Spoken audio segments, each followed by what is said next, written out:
Shri K Anilkumar, നേരത്തെ ഇവിടെ the Hindu ഒരു എഡിറ്റോറിയൽ എഴുതിയിരുന്നു, ദ മെമ്പേഴ്സ് അസ് നമ്പേഴ്സ് എന്ന് പറഞ്ഞ് രാജ്യസഭയുടെ തിളക്കം കെടുത്തുന്ന സമീപനങ്ങൾ മോദി സർക്കാർ വന്നതിന് ശേഷം രൂപപ്പെടുന്നതിനെ സംബന്ധിച്ച് ദ ഹിന്ദു ഒരു എഡിറ്റോറിയൽ പണ്ട് എഴുതിയിരുന്നു. ഇപ്പോൾ ഈ പാർലമെൻറ്റ് സമ്മേളനങ്ങളും അതിന് സമാനമായ രീതിയിൽ കേവലം സമ്മേളനങ്ങൾ അല്ലെങ്കിൽ ഒരു നമ്പർ തേയ്ക്കാനുള്ള ദിനങ്ങളായി മാത്രം മാറുകയാണോ മോദി സർക്കാരിൻ്റെ കീഴിൽ? ഈ ബീഹാർ വോട്ടർ പട്ടികയുടെ തീവ്ര പുനഃപരിശോധന സംബന്ധിച്ച് അത് ചർച്ചയില്ല. ധൻഖർ രാജിവെച്ചു, അതുമായി ബന്ധപ്പെട്ട് ഒരുപാട് വിവാദങ്ങൾ ഉയരുന്നു, അതേ സംബന്ധിച്ച് ചർച്ചയില്ല. ഇങ്ങനെയൊക്കെയുള്ളൊരു ഘട്ടത്തിലൂടെയാണ് നാം കടന്നു പോകുന്നതെങ്കിൽ ഇന്നത്തെ സംഭവവികാസങ്ങളിലേക്ക് കൂടുതലായി ഫോക്കസ് ചെയ്താൽ ശ്രീ കെ അനിൽകുമാർ. നിയോഫാസിസം അല്ലെങ്കിൽ നവഫാസിസം എങ്ങനെയാണ് ഒരു രാജ്യത്ത് പ്രവർത്തിക്കുന്നത് എന്ന് നമ്മൾ കണ്ടുകൊണ്ടിരിക്കുകയാണ്. അതിന് ഇന്ത്യ രാജ്യത്തിൻ്റെ ഭരണകൂടം ഏറ്റവുമേറെ ദുരുപയോഗം ചെയ്ത ഒരു സ്ഥാനമാണ് ഉപരാഷ്ട്രപതി സ്ഥാനം എന്നത് ജഗദീപ് ധൻഖറിൻ്റെ ഓഫീസുമായി ബന്ധപ്പെട്ട് അദ്ദേഹം നിർവഹിച്ചിട്ടുള്ള കാര്യങ്ങൾ നോക്കിയാൽ മനസ്സിലാവും. മുമ്പ് അദ്ദേഹം ബംഗാൾ ഗവർണറായിരുന്നു. അപ്പോൾ ഗവർണർ പദത്തിലിരുന്നു കൊണ്ട് എങ്ങനെയാണ് പ്രതിപക്ഷത്തിൻ്റെ ഗവൺമെൻറ്റുകളെ അസ്ഥിരമാക്കാൻ കഴിയുക, ഫെഡറലിസത്തെ തകർക്കാൻ കഴിയുക, അതിന് എല്ലാ പരിശ്രമങ്ങളും നടത്തിയെന്നതുകൊണ്ടാണ് അദ്ദേഹത്തിന് പ്രൊമോഷൻ പോലെ രാഷ്ട്രപതി സ്ഥാനത്തേക്ക് ഉപരാഷ്ട്രപതി സ്ഥാനത്തേക്ക് അദ്ദേഹത്തെ വിജയിപ്പിച്ചെടുത്തത്. ആ സ്ഥാനത്തിരുന്നു കൊണ്ട് അദ്ദേഹം ചെയ്ത കാര്യങ്ങൾ എന്താണ്? നമ്മുടെ നീതിന്യായ സംവിധാനത്തിൻ്റെ അടിത്തറയായി മാറിയിട്ടുള്ള നമ്മുടെ ജുഡീഷ്യറി അദ്ദേഹം ആക്രമിച്ചു. അദ്ദേഹം കോടതികളെ ആക്രമിച്ചു. സുപ്രീം കോടതിയെ അദ്ദേഹം ഇരുട്ടിൽ നിർത്തി. സുപ്രീം കോടതിയോട് പറഞ്ഞു പാർലമെൻറ്റാണ് വലുത്, പാർലമെൻറ്റാണ് വലുത് എന്ന് സുപ്രീം കോടതിയോട് പറയുകയും പാർലമെൻറ്റ് നിയമനിർമ്മാണം നടത്തിക്കോളാം, നിങ്ങൾ അതിലിടപെടേണ്ടതില്ല എന്ന് സുപ്രീം കോടതിയെ വെല്ലുവിളിക്കുകയും ചെയ്ത ജഗദീപ് ധൻഖർ യഥാർത്ഥത്തിൽ പ്രവർത്തിച്ചത് RSSൻ്റെ അജണ്ട നടപ്പാക്കാനാണ്. ധൻഖറുടെ വ്യക്തിപരമായ അജണ്ടയും നടപ്പാക്കാൻ അദ്ദേഹം ശ്രമിച്ചതായി കാണുന്നില്ല.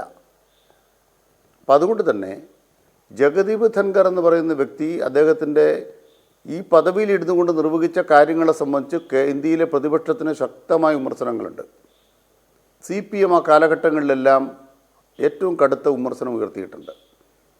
RSSൻ്റെ ഒരു ജനറൽ സെക്രട്ടറി കഴിഞ്ഞ ദിവസം പറയുകയുണ്ടായി, ഭരണഘടനയിൽ നിന്നും സോഷ്യലിസവും മതനിരപേക്ഷതയും എടുത്തു കളയണം. ഇന്ത്യയിലെ ഫാസിസ്റ്റുകളുടെ ആഗ്രഹമാണത്. സോഷ്യലിസം എന്ന് പറഞ്ഞാൽ സമത്വം വേണം, തുല്യത വേണം, സാഹോദര്യം വേണം, മനുഷ്യബന്ധങ്ങൾ ശക്തിപ്പെടണം.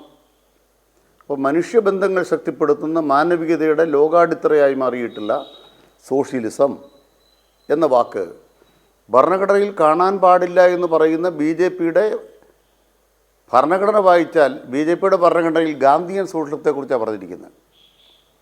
ഗാന്ധിയൻ സോഷ്യലിസം നടപ്പാക്കാൻ നിൽക്കുന്ന BJPയാണ് സോഷ്യലിസം ഭരണഘടനയെ കാണാൻ പാടില്ല എന്ന് പറയുന്നൊരു വൈരുദ്ധ്യം. പക്ഷേ ജഗദീപ് ധൻഖറെ കൊണ്ട് പറയിപ്പിച്ചത് എന്താണ്? RSSൻ്റെ ജനറൽ സെക്രട്ടറി കഴിഞ്ഞ മാസം പറഞ്ഞത് ജഗദീപ് ധൻഖർ എല്ലാ ദിവസവും പറഞ്ഞുകൊണ്ടിരിക്കുകയാണ്. ആ ജഗദീപ് ധൻഖർ അത് നടപ്പാക്കാനുള്ള വഴിയും പറഞ്ഞു കൊടുത്തു. എന്താണ് ധൻഖർ പറഞ്ഞു കൊടുത്ത വഴി? ഈ മതനിരപേക്ഷത, സോഷ്യലിസം തുടങ്ങിയ മൂല്യങ്ങളൊക്കെ ഭരണഘടന കിടക്കുന്നത്, അന്തർലീനമായി കിടക്കുന്നത്, അതിൻ്റെ മൂലക്കല്ലുകളായി കിടക്കുന്നത് അടിച്ചു പൊളിക്കണം എന്നുണ്ടെങ്കിൽ ഭരണഘടന തന്നെ പൊളിക്കണം. ഭരണഘടന പൊളിക്കാൻ പാർലമെൻറ്റിൽ ഭൂരിപക്ഷം കിട്ടിയാലും നടക്കില്ല. BJP ഈ കഴിഞ്ഞ കാലഘട്ടത്തിൽ ചെന്നുവിട്ട പ്രതിസന്ധി, ലോകസഭയിൽ അവർക്ക് 2/3 ഭൂരിപക്ഷം മുന്നണിക്കുള്ളപ്പോൾ രാജ്യസഭയിൽ ഭൂരിപക്ഷം ഇല്ല. രാജ്യസഭയിൽ അവർക്ക് ഭൂരിപക്ഷം കിട്ടിയപ്പോൾ ലോകസഭയിലെ BJPയുടെ കേവല ഭൂരിപക്ഷം പോയി, മുന്നണിക്ക് ഏതാണ്ടൊരു കേവല ഭൂരിപക്ഷമേ ഉള്ളൂ. പല കാര്യങ്ങളിലും ഭൂരിപക്ഷം ഇല്ലാത്ത അവസ്ഥയാണ്. അപ്പോൾ പിന്നെ BJP ഉദ്ദേശിക്കുന്ന കാര്യങ്ങൾ ഭരണഘടനാ ഭേദഗതിയിലൂടെ നടക്കില്ല. ഭരണഘടനാ ഭേദഗതി നടത്തിയാൽ പോലും അതിൻ്റെ മൂലക്കല്ലുകളായ സെക്കുലറിസമോ ഫെഡറലിസമോ ഒന്നും അസ്ഥിരപ്പെടുത്താൻ BJPക്കാവില്ല. അപ്പോൾ BJP പറയുകയാണ്, ഈ മൗലികമായിട്ടുള്ള അതിൻ്റെ അടിക്കല്ലുകളായിട്ടുള്ള ഏറ്റവും പ്രധാനപ്പെട്ട മൗലിക തത്വങ്ങളെ ഭേദഗതി ചെയ്യാൻ പാടില്ല എന്നൊരു കോടതി വിധിയുണ്ട്. അതാണ് 1973 കേശവാനന്ദ ഭാരതി കേസിലുള്ളത്. അത് 13 അംഗ ഭരണഘടനാ ബെഞ്ച് ഉണ്ടാക്കിയൊരു വിധിയാണ്. ജഗദീപ് ധൻഖർ പറഞ്ഞു കൊടുക്കണു, നമ്മുടെ സുപ്രീം കോടതിയിൽ ഒരു 15 അംഗ ഭരണഘടനാ ബെഞ്ചിനെ ഉടനെ ഉണ്ടാക്കണം. എന്നിട്ട് എന്ത് വേണം? ഈ 13-അംഗ ബെഞ്ചിൻ്റെ ഭേദഗതി മാറ്റിയിട്ട് ഇന്ത്യൻ ഭരണഘടനയിലെ ഒരു മൂലക്കല്ലല്ല ഏത് കല്ലും എപ്പോഴും എടുത്ത് മാറ്റാം. ബാബർ മസ്ജിദ് പൊളിച്ച പോലെ ഞങ്ങൾക്ക് ഏത് കല്ലും പിക്കാസ് കൊണ്ട് പിഴുതെറിയാം. ഇതാണ് BJP ഇന്ത്യ രാജ്യത്ത് ഉദ്ദേശിക്കുന്നത്. പാർലമെൻറ്റ് ഇവിടെ ഉണ്ടോ? പാർലമെൻറ്റ് ഉണ്ടല്ലോ. പാർലമെൻറ്റ് ഉണ്ടായിട്ടും എത്ര അനായാസമായിട്ടാണ് അജണ്ട ഇല്ലാതെ കാശ്മീരിനെ അട്ടിമറിച്ചത്. അമിത്ഷയുടെ പോക്കറ്റിൽ നിന്നൊരു കടലാസ് എടുക്കുന്നു. ഏത് കടലാസ് എടുത്തെന്ന് സ്പീക്കർ പറഞ്ഞോ? പറഞ്ഞില്ല. കാശ്മീരുമായി ബന്ധപ്പെട്ട് ഏതാണ്ടൊരു പ്രമേയം വെക്കാനുണ്ട്, ഏതാണ്ടൊരു ചെറിയ കാര്യം പറയാനുണ്ട് എന്ന് പറഞ്ഞിട്ട് പോക്കറ്റിൽ കിടക്കുന്ന കടലാസ് എടുത്തിട്ട് അംഗങ്ങൾക്ക് മുൻകൂട്ടി നോട്ടീസ് പോലും കൊടുക്കാതെ ഒരു ഭരണഘടനാ ഭേദഗതി പാസ്സാക്കിയെടുത്ത രാജ്യമാണ് ഇന്ത്യ കേട്ടോ. അത് നടപ്പാക്കിയെടുക്കാൻ നേതൃത്വം കൊടുത്തപ്പോൾ അട്ടിമറിക്കപ്പെട്ടത് ഇന്ത്യൻ പാർലമെൻ്ററി സംവിധാനമാണ്. ആ പാർലമെൻ്ററി സംവിധാനത്തെ അട്ടിമറിക്കാൻ അതിൻ്റെ തലപ്പത്ത് അതേപോലെ ഒരാളെ കൊണ്ടിരുത്തി എന്നുള്ളതാണ് ജഗദീപ് ധൻഖറിൻ്റെ പ്രത്യേകത. ലോകസഭയിൽ രാജ്യസഭയിൽ BJPക്ക് ഭൂരിപക്ഷം ഇല്ലായിരുന്നപ്പോൾ ആ രാജ്യസഭ പലതും മറികടക്കാൻ ഈ ജഗദീപ് ധൻഖറിനെ ഉപയോഗിച്ചുകൊണ്ട് അംഗങ്ങളെ സസ്പെൻഡ് ചെയ്തിട്ടുണ്ട്. അങ്ങനെ പ്രതിപക്ഷ അംഗങ്ങളെ സസ്പെൻഡ് ചെയ്യുക, ഭൂരിപക്ഷം ഉണ്ടാക്കുക, നിയമങ്ങൾ പാസ്സാക്കി കൊണ്ടുപോവുക. അതുപോലെ തന്നെ മണി ബില്ലുമായി ബന്ധപ്പെട്ട കാര്യങ്ങളാണെങ്കിൽ യഥാർത്ഥത്തിൽ മണി ബില്ലല്ലാത്തത് മണി ബില്ലാന്ന് പറഞ്ഞ് പാസ്സാക്കി കൊണ്ടുപോവുക. ഇതെല്ലാം ഇവിടുത്തെ പാർലമെന്റിനെ ഉപയോഗിച്ചുകൊണ്ട് BJP കാണിക്കുന്ന ഏറ്റവും തെറ്റായ കാര്യങ്ങളാണ്.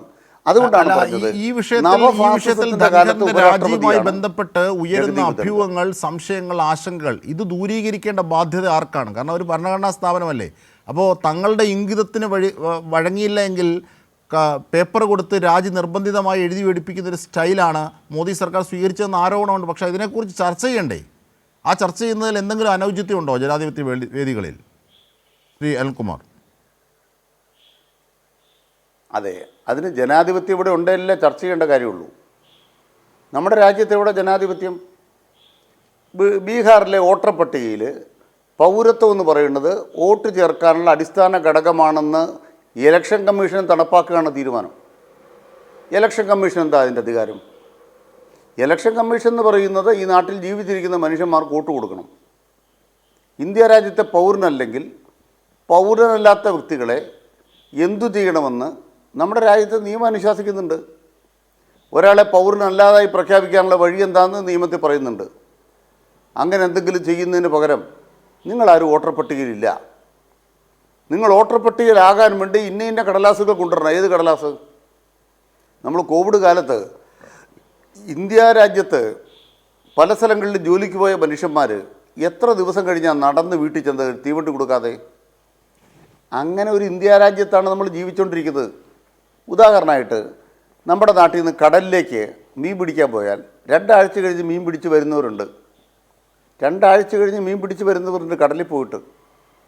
ഈ 14 ദിവസം കൊണ്ട് ഇലക്ടറൽ റോളിൽ പേര് ചേർക്കുന്ന ഒരു സംവിധാനം വന്നാൽ വോട്ട് കിട്ടുമോ? ബീഹാറിൽ നിന്നും ഒക്കെ മറ്റ് സംസ്ഥാനങ്ങളിൽ പോയിട്ട് 2 കൊല്ലം 3 കൊല്ലം കഴിഞ്ഞ് മടക്കി ചെല്ലുന്ന മനുഷ്യനില്ലേ? ഇവർക്കൊന്നും വോട്ട് വേണ്ടേ? ഇതുകൊണ്ടാണ് നിയോ ഫാസിസം എന്ന് പറയുന്നത് എന്താ ചെയ്തുകൊണ്ടിരിക്കുന്നത്? അവർ വളരെ കൃത്യമായ നിലയ്ക്ക് നമ്മുടെ പാർലമെൻ്റ് ആണെങ്കിൽ പാർലമെൻറ്റിനെ ദുരുപയോഗിക്കുന്നു. അതുപോലെ തന്നെ ഇലക്ഷൻ കമ്മീഷനാണെങ്കിൽ ഇലക്ഷൻ കമ്മീഷനെ ദുരുപയോഗിക്കുന്നു. ഇപ്പോൾ സുപ്രീം കോടതിയിൽ എന്താ അവർ ചെയ്തത്? സുപ്രീം കോടതി എല്ലാം നീതി നടപ്പാക്കുന്ന കോടതിയാണോ?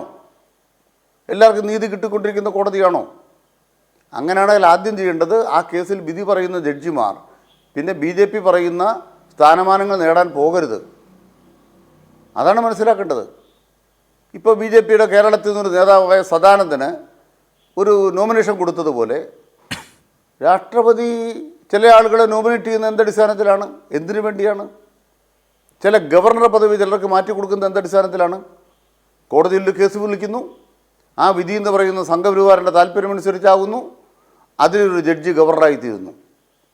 വേറൊരു കേസിൽ സംഘപരിവാറിൻ്റെ താല്പര്യം അനുസരിച്ചൊരു വിധി വരുന്നു, അതിലെ ജഡ്ജി രാജ്യസഭാംഗമായി മാറുന്നു. ഇതൊക്കെ സമ്മാനം കൊടുക്കലില്ലേ? നമ്മൾ മനസ്സിലാക്കേണ്ടത് നവഫാസിസത്തിൻ്റെ കാലത്ത് ഇന്ത്യ രാജ്യത്തെ എല്ലാ സ്ഥാപനങ്ങളും കടന്നാക്രമണത്തിന് വിധേയമായി. അത് ഏറ്റവും ശാസ്ത്രീയമായി ചെയ്തൊരു വ്യക്തിയാണ് ജഗദീപ് ധൻഖർ. ആ ധൻഖറിനെ പോലും സഹിക്കാൻ വയ്യാത്ത ആവശ്യങ്ങളിലേക്ക് BJP എത്തി. അതാണ് പ്രശ്നം.